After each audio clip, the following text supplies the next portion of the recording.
Hello students, स्वागत है आपका इस वीडियो में। मेरा नाम है परेश और आप देख रहे हैं केमिस्ट्री विथ परेश, जहां पर आपके लिए केमिस्ट्री के बहुत सारे ट्रिक्स के वीडियोज अवेलेबल हैं। आप उन्हें देखकर इजीली केमिस्ट्री को लर्न कर सकते हैं। तो आज के इस वीडियो में हम सीखेंगे trick to identify aromatic, anti aromatic and non aromatic compounds. Aromaticity में हम 3 टर्म्स की बात करते हैं: aromatic, anti aromatic and non aromatic compounds. अक्सर एग्ज़ाम में हमें कुछ ऑर्गेनिक कंपाउंड्स दिए गए होते हैं और आपसे पूछा जाता है कि इनमें से बताएं कि एरोमेटिक कौन सा कंपाउंड है, एंटी एरोमेटिक कौन सा है या नॉन एरोमेटिक कंपाउंड कौन सा है। तो ऐसे में हमें काफ़ी प्रॉब्लम होती है इन्हें आइडेंटिफाई करने में। तो इस वीडियो में हम एक आसान सा ट्रिक सीखने वाले हैं जिसकी हेल्प से हम इन तीनों को आइडेंटिफाई कर पाएंगे। तो वीडियो में अंत तक बने रहिएगा। तो एरोमेटिसिटी के लिए इन 4 क्राइटेरिया को चेक करना पड़ता है। सबसे पहला कंडीशन है कि हमारा जो मॉलिक्यूल है वो साइक्लिक होना चाहिए। साइक्लिक का मतलब है कि closed chain structure. Second condition है कि हमारा मॉलिक्यूल प्लेनर होना चाहिए, यानी कि फ्लैट स्ट्रक्चर, जैसा कि बेंजीन में होता है। थर्ड कंडीशन है कि हमारे मॉलिक्यूल में कॉन्जुगेशन होना चाहिए। कॉन्जुगेशन का मतलब है डीलोकलाइजेशन ऑफ पाई इलेक्ट्रॉन्स, जैसा कि आप बेंजीन के केस में देख सकते हैं कि इसमें जो पाई इलेक्ट्रॉन्स है ये मूव करते रहते हैं। अब लास्ट में जो हमारा फोर्थ कंडीशन है वो बहुत ही इम्पोर्टेंट है और इसे हम कहते हैं हकेल्स रूल। हकेल रूल कहता है कि number of pi electrons taking part in conjugation 4n+2 के बराबर होनी चाहिए। इसलिए इस रूल को 4n+2 पाई इलेक्ट्रॉन रूल के नाम से भी जाना जाता है, जहाँ पर कि n का वैल्यू होता है 0, 1, 2, 3, 4 और इसी तरह से ये क्रम आगे बढ़ता चला जाएगा। तो जब हम 4n+2 रूल में n का वैल्यू रखते हैं 0 तो हमें मिलता है 2 पाई इलेक्ट्रॉन्स। 1 पुट करते हैं तो हमें मिलता है 6 पाई इलेक्ट्रॉन्स। 2 में मिलेगा 10 पाई इलेक्ट्रॉन्स और 3 में मिलेगा 14 पाई इलेक्ट्रॉन्स। यानी कि हम कह सकते हैं कि यदि किसी कॉन्जुगेटेड सिस्टम में 2, 6, 10 या फिर 14 पाई इलेक्ट्रॉन्स प्रेजेंट हैं तो वो हमारा होगा एरोमेटिक कंपाउंड। उसे हम कहेंगे एरोमेटिक कंपाउंड। वहीं अगर कोई कंपाउंड ऊपर के तीनों क्राइटेरिया को फॉलो तो करते हैं बट केवल हकेल रूल को फॉलो नहीं करता है तो वो होगा एक एंटी एरोमेटिक कंपाउंड। याद रखिएगा, हकेल रूल को फॉलो करे तो aromatic compound and Hückel rule को फॉलो नहीं करे तो एंटी एरोमेटिक कंपाउंड। तो चलिए इसे एग्जाम्पल्स की हेल्प से समझते हैं। तो यह है हमारा पहला कंपाउंड। तो देखिए कि क्या ये साइक्लिक है। तो हमारा आंसर होगा yes, benzene is a cyclic compound. क्या ये प्लेनर है? Yes, benzene has planar structure. और क्या बेंजीन में कॉन्जुगेशन प्रेजेंट है? यस, क्योंकि इसमें डीलोकलाइजेशन ऑफ पाई इलेक्ट्रॉन्स होता है। और फोर्थ क्राइटेरिया है हमारा हकेल रूल। क्या ये कंपाउंड हकेल रूल को फॉलो करता है?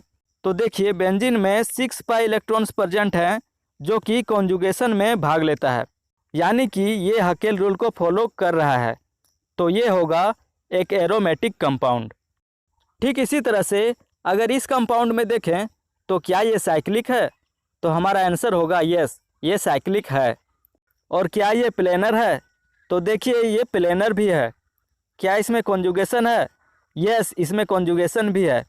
और सबसे इम्पोर्टेंट चीज़ कि क्या ये हकेल रूल को फॉलो करता है? तो देखिए इसमें 4 पाई इलेक्ट्रॉन प्रेजेंट है जो कि कॉन्जुगेशन में भाग लेता है। और हकेल रूल को फॉलो करने के लिए होने चाहिए 2 पाई इलेक्ट्रॉन्स, 6 पाई इलेक्ट्रॉन्स या फिर 10 पाई इलेक्ट्रॉन्स। यानी कि ये कंपाउंड बाकी के 3 कंडीशंस को तो फुलफिल कर रहा है बट हकेल रूल को फॉलो नहीं कर रहा है, यानी कि ये हो जाएगा हमारा एंटी एरोमेटिक कंपाउंड। नेक्स्ट वाले कंपाउंड में देखें तो ये साइक्लिक है, प्लेनर भी है क्योंकि सभी के सभी कार्बन sp2 हाइब्रिडाइज्ड हैं और इसमें कॉन्जुगेशन भी पॉसिबल है। अब लास्ट में है हकेल्स रूल।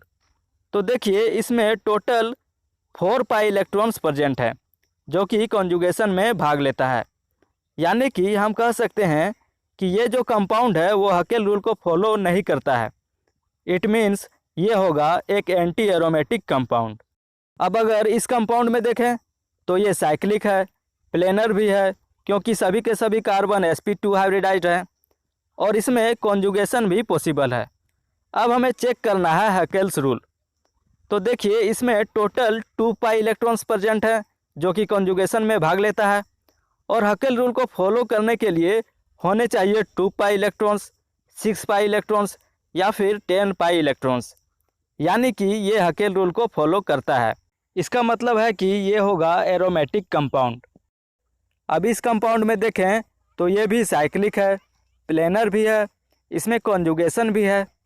यहाँ पर ध्यान देने वाली बात यह है कि नेगेटिव चार्ज भी कॉन्जुगेशन में भाग ले रहा है, तो हम लोग इस नेगेटिव चार्ज को 2 पाई इलेक्ट्रॉन्स कंसीडर करेंगे, यानी कि हम कह सकते हैं कि इसमें टोटल 6 पाई इलेक्ट्रॉन्स हैं जो कि कॉन्जुगेशन में भाग लेते हैं। 2 पाई इलेक्ट्रॉन्स नेगेटिव चार्ज के और 4 पाई इलेक्ट्रॉन्स पाई बॉन्ड के, टोटल 6 पाई इलेक्ट्रॉन्स। तो इस तरह से ये भी होगा एरोमेटिक कंपाउंड। अब एक एग्जांपल ले लेते हैं हेट्रोसाइक्लिक कंपाउंड का। ये है पायरोल। तो ये जो कंपाउंड है वो साइक्लिक भी है, प्लेनर भी है और इसमें कॉन्जुगेशन भी है। यहाँ पर ध्यान देने वाली बात यह है कि नाइट्रोजन के ऊपर जो लोन पेयर प्रेजेंट है वो भी कॉन्जुगेशन में भाग ले रहा है, तो हम लोग इस लोन पेयर को 2 पाई इलेक्ट्रॉन्स कंसीडर करेंगे, यानी कि हम कह सकते हैं कि इसमें टोटल 6 पाई इलेक्ट्रॉन्स हैं जो कि कॉन्जुगेशन में भाग लेते हैं। 2 पाई इलेक्ट्रॉन्स लोन पेयर के रूप में और 4 पाई इलेक्ट्रॉन्स डबल बॉन्ड के रूप में, टोटल 6 पाई इलेक्ट्रॉन्स, यानी कि ये कंपाउंड हैकेल रूल को फॉलो करता है। तो इस तरह से ये भी हो जाएगा एक एरोमेटिक कंपाउंड।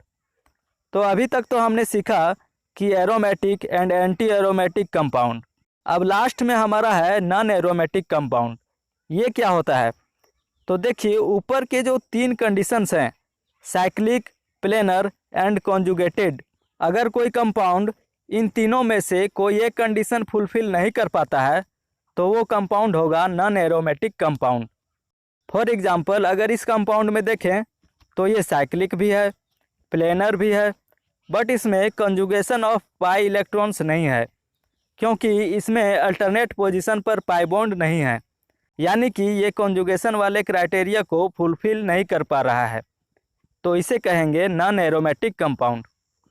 वहीं अगर इस कंपाउंड में देखें तो इसमें तो कंजुगेशन प्रेजेंट है बट ये साइक्लिक नहीं है, ये एक ओपन चेन स्ट्रक्चर है, यानी कि ये साइक्लिक वाले कंडीशन को फुलफिल नहीं कर पा रहा है, तो ये भी होगा नॉन एरोमेटिक कंपाउंड। तो यहाँ तक तो ठीक था, बट एग्जाम्स में हमें काफ़ी कम समय मिल पाता है और कम समय में अधिक से अधिक क्वेश्चंस को सॉल्व करने के लिए हमें ट्रिक्स की ज़रूरत पड़ती है। तो एरोमेटिक, एंटी एरोमेटिक और नॉन एरोमेटिक का पता करने के लिए एक आसान सा ट्रिक है। इसके लिए आपको देखना है कि number of electron pairs taking part in conjugation, यानी कि टोटल कितने इलेक्ट्रॉन पेयर्स कॉन्जुगेशन में भाग ले रहे हैं। ये अगर ऑड नंबर आता है तो हमारा कंपाउंड होगा एरोमेटिक, वहीं अगर ये इवन नंबर आता है तो हमारा कंपाउंड होगा anti aromatic. For example benzene में 3 इलेक्ट्रॉन पेयर्स हैं पाई बॉन्ड के रूप में जो कि कॉन्जुगेशन में भाग लेते हैं और 3 है एक ऑड नंबर, यानी कि ये होगा एरोमेटिक कंपाउंड। इस स्ट्रक्चर में देखें तो इसमें 2 इलेक्ट्रॉन पेयर्स हैं जो कि कॉन्जुगेशन में भाग लेता है, एक है पाई बॉन्ड के रूप में और दूसरा है नेगेटिव चार्ज के रूप में, और 2 है एक इवन नंबर, यानी कि ये होगा एंटी एरोमेटिक कंपाउंड। अब इस एग्जांपल में देखें तो ये है एक फ्यूज्ड रिंग कंपाउंड जिसमें कि 2 रिंग आपस में जुड़े हुए हैं। ये कंपाउंड साइक्लिक है, प्लेनर भी है और इसमें कॉन्जुगेशन भी प्रेजेंट है, और इस कॉन्जुगेशन में भाग ले रहे हैं 4 इलेक्ट्रॉन पेयर्स जो कि एक इवन नंबर है, यानी कि ये भी होगा एंटी एरोमेटिक कंपाउंड। तो इस तरह से इस ट्रिक की हेल्प से भी aromatic and anti aromatic compounds को आइडेंटिफाई कर सकते हैं। वीडियो अच्छा लगा हो तो लाइक करें, शेयर करें और सब्सक्राइब करें।